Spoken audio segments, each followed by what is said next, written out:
नमस्कार दोस्तों, मैं आपसे एक सवाल पूछना चाहता हूं। क्या डेमोक्रेसी को भी इवॉल्व होना चाहिए या फिर इट शुड रिमेन स्टैटिक?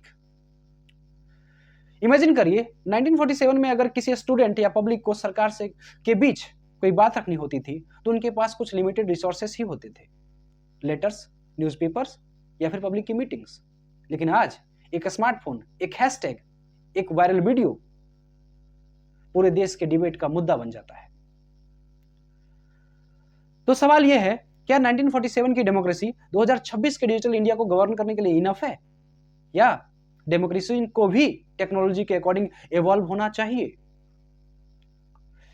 क्योंकि कॉन्स्टिट्यूशन वही है, पार्लियामेंट वही है, इलेक्शन भी वही है, लेकिन सिटीजन बदल गए हैं।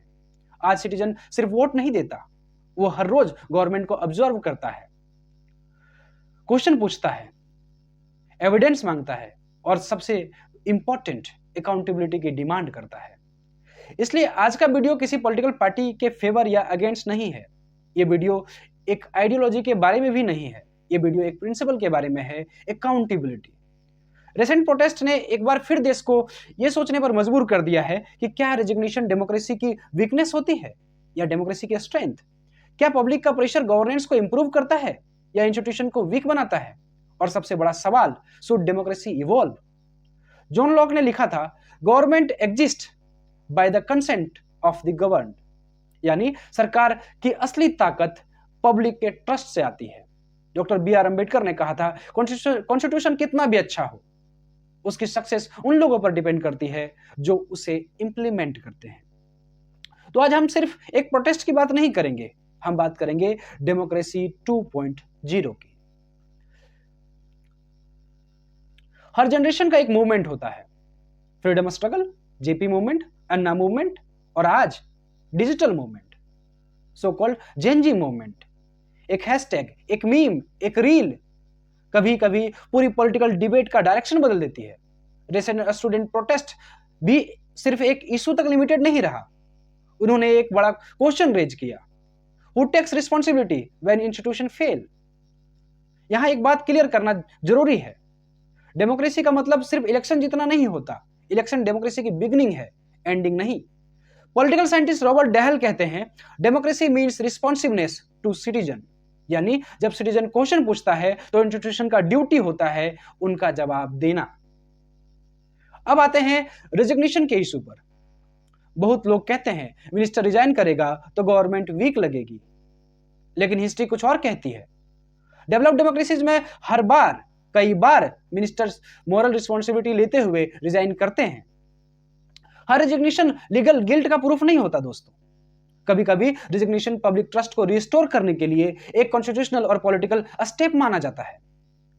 British constitutional thinker A B Dicey कहते हैं, no one is above the law. और अब्राहम लिंकन ने डेमोक्रेसी को डिफाइन किया है, government of the people, by the people, for the people. ध्यान दीजिएगा, उन्होंने ये नहीं कहा गवर्नमेंट अबव द पीपल। तो असली सवाल रेजिग्नेशन नहीं है, असली सवाल है क्या अकाउंटेबिलिटी विजिबल है?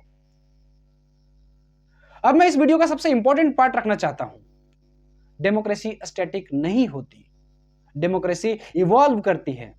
पहले लोग न्यूज़पेपर पढ़ते थे, आज लोग लाइव स्ट्रीम्स देखते हैं। पहले आवाज पार्लियामेंट तक पहुंचने में महीनों लगते थे, आज एक ट्वीट, एक वायरल वीडियो कुछ मिनट्स में नेशनल डिबेट बन सकता है। तो गवर्नेंस को रिस्पॉन्स भी फास्टर होना चाहिए। रूसो ने कहा था, the people are the sovereign. हमारा कॉन्स्टिट्यूशन शुरू होता है with the people of India, यानी हम भारत के लोग। अर्थात अल्टीमेट ऑथोरिटी किसी कुर्सी में नहीं, पब्लिक में है। और महात्मा गांधी जी कहते थे, the true source of rights is duty. Rights और ड्यूटीज दोनों एक दूसरे के बिना अधूरे हैं, इसलिए सिटीजन को भी रिस्पॉन्सिबल होना होगा, गवर्नमेंट को भी अकाउंटेबल होना होगा, मीडिया को भी फैक्चुअल होना होगा और जुडिशरी को भी इंडिपेंडेंट होना होगा, तभी डेमोक्रेसी सर्वाइव करेगी दोस्तों। मैं किसी पॉलिटिकल पार्टी का जजमेंट नहीं दे रहा, मैं सिर्फ कुछ सवाल छोड़कर जा रहा हूं। क्या अकाउंटेबिलिटी सिर्फ इलेक्शन के दिन होनी चाहिए या हर दिन? क्या सोशल मीडिया डेमोक्रेसी को स्ट्रांग बना रहा है या इमोशनल बना रहा है? क्या रेजिग्नेशन वीकनेस का सिंबल है या मॉरल करेज का? और सबसे बड़ा क्वेश्चन, क्या इंडिया, जो खुद को मदर ऑफ ऑल डेमोक्रेसी कहता है, दुनिया को डेमोक्रेसी 2.0 का मॉडल दे सकता है? एक ऐसी डेमोक्रेसी जहां इंस्टीट्यूशन स्ट्रांग हो लेकिन सिटीजन की वॉइस भी इक्वली इंपॉर्टेंट हो। एक ऐसी डेमोक्रेसी जहां क्रिटिसिज्म को दुश्मनी ना समझा जाए और अकाउंटेबिलिटी को इंसल्ट नहीं स्ट्रेंथ माना जाए। मैं एंड करूंगा एलेक्सिस डी टॉकविल के एक थॉट से, the health of democracy depends on the participation of the citizens, और बी आर अंबेडकर की वार्निंग से, the political democracy can not last unless there lies at the base of it social democracy.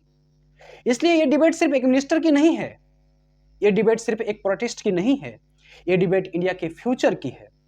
Democracy सिर्फ vote देने का अधिकार नहीं है, democracy हर रोज question पूछने का अधिकार है और हर रोज जवाब देने की जिम्मेदारी भी। अगर आपको लगता है कि डेमोक्रेसी को इवॉल्व होना चाहिए तो कमेंट में बताइए, how should India build its democracy 2.0। जय हिंद, वंदे मातरम, थैंक यू।